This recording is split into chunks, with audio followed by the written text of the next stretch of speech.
আসসালামু আলাইকুম সবাইকে। তো এই গত বৃহস্পতিবারে আমার ছেলে মেয়েদের স্কুলে ফল উৎসব হয়েছিল, ফল উৎসব 2026।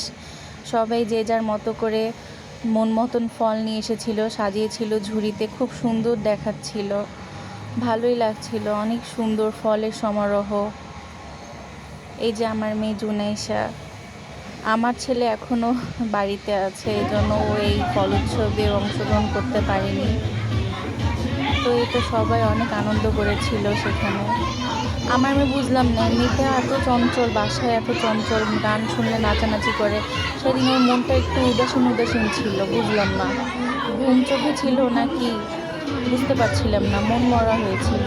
যাই হোক, সবাই অনেক আনন্দ করলো, বাচ্চারা ভালোই ছিল একটি দিন, গার্জিয়ানরাও অনেক আনন্দ করলো সবাই। তো এই তো ছোট্ট কিছু মুহূর্ত আপনাদের সঙ্গে শেয়ার করলাম। মাশাল্লাহ বলবেন আমার মেয়েকে দেখে, ছোট্ট পাখি জুনাইশা। তো সবাই ভালো থাকবেন, আল্লাহ হাফেজ, আসসালামু আলাইকুম।